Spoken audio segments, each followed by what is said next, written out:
कृष्णदेवराय अपने आप में एक बहुत महत्वपूर्ण विद्वान था। उसने अमुक्तमाल्यद और जाम्बवती कल्याणम नामक पुस्तकें और उसके साथ में उषा परिणय नामक एक ग्रंथ इनकी रचना की है। ये हमें याद रखना है। फिर बात आती है तेनालीराम, जो अपने आप में एक विदूषक है।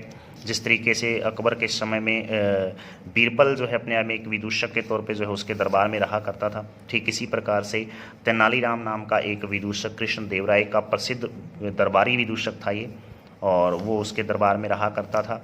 और उसने जो है पांडुरंग महात्म्य और लतीफ़ों का संग्रह, ये दो पुस्तकों के नाम है, उसके दो ग्रंथ हैं, पांडुरंग महात्म्य और लतीफ़ों का, लतीफ़े मतलब चुटकुले जिसको अपने बोल सकें, जोक्स, तो लतीफ़ों का संग्रह नामक उसने दो ग्रंथ लिखे हैं तेनालीराम ने, जो कृष्णदेवराय के दरबार में रहा करता था।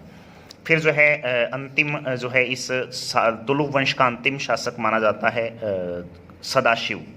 तो सदाशिव जो है वो तुलु वंश का अंतिम शासक है। राम राय नामक जो है एक प्रधानमंत्री के हाथों की वो कठपुतली सा बन गया था।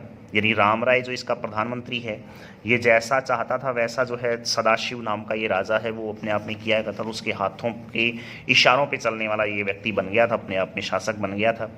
इसी के समय में एक प्रसिद्ध, विश्व प्रसिद्ध जो है एक प्रकार से या भारत का अपने आप में इतिहास का एक महत्वपूर्ण युद्ध होता है, जिससे राक्षसी तांगड़ी, ताली कोटा या फिर बनी हट्टी का युद्ध कहा जाता है। तीन नाम इसके हैं, राक्षसी तांगड़ी का युद्ध, राक्षसी तांगड़ी, ताली कोटा या फिर बनी हट्टी, ये युद्ध का नाम है। इन तीनों में से कोई भी एक युद्ध के बारे में पूछकर जो है पेपर में पूछा जा सकता है। राक्षसी तांगड़ी या ताली कोटा का युद्ध जो है वो प्रसिद्ध माना जाता है। तो ये युद्ध जो है अपने आप में इस सदाशिव नामक राजा के समय में होता है। 23 जनवरी 1565 ईस्वी को बात की थी अपने बहमनी राज्य की। तो बहमनी राज्य आगे चलकर 5 भागों में विभाजित होता है। पांचों के नाम यहाँ दे रखे हैं, अहमदनगर, बीजापुर, गोलकुंडा, बीदर, और उसके अलावा एक था बरार। ये 5 राज्यों में विभाजित हो जाता है बहमनी राज्य। तो उन 5 में से 4 राज्यों ने मिलकर अहमदनगर, बीजापुर, गोलकुंडा और बीदर, ये पांचों जो है, चारों जो है अपने आप में एक मुस्लिम रियासतें थी, मुस्लिम राज्य थे उस समय। इन चारों की संयुक्त सेनाओं ने जो है अपने आप में विजयनगर साम्राज्य पर आक्रमण कर दिया था सदाशिव के समय में।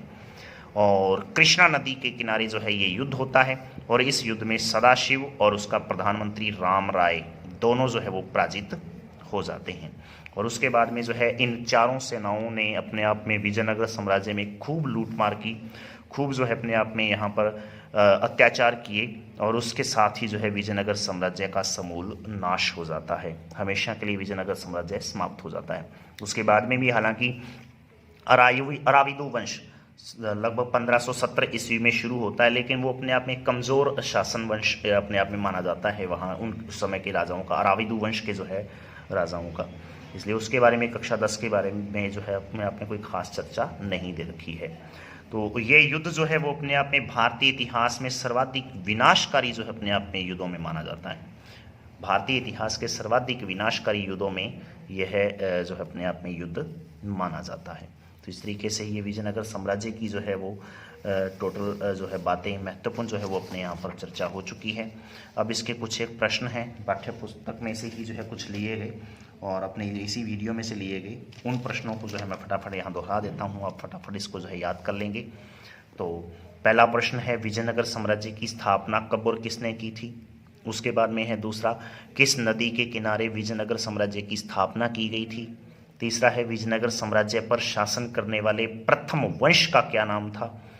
फिर है वेनिस, जो कि इटली का एक प्रकार से एक राज्य है या इटली का एक प्रांत है, वहाँ का निवासी निकोलस कॉन्टी या जिसको निकोलो कॉन्टी भी कहा गया है, वो किस विजयनगरीय शासक के समय में भारत में आया था, ये आपको बताना है। फिर आंध्र भोज की उपाधि या उपनाम जो है वो किसे प्राप्त थी? ठीक है जी, ये किसने आंध्र भोज जो है वो के नाम से जो है किसको जाना जाता था, किसका उपनाम था, ये अपने बोल सकते हैं। उसके बाद में अगला प्रश्न है, कृष्णदेवराय पर टिप्पणी लिखनी है आपको। कृष्णदेवराय ने क्या कुछ किया है, वो सारी बातें जो है आपको लिखनी है। उसके समय में क्या कुछ महत्वपूर्ण घटनाएं हैं, सब बातें आपको यहाँ लिखनी है। और तालीकोटा का युद्ध कब व किन की मध्य हुआ था, ये लास्ट प्रश्न जो है आपको बताना है। इंपॉर्टेंट प्रश्न है ये, तालीकोटा का युद्ध जो है। तो इस तरीके से ये 7 प्रश्न जो है आप अपनी नोटबुक में लिखें, उनको याद करें। आज के लिए इतना ही। धन्यवाद। जय हिंद, जय भारत।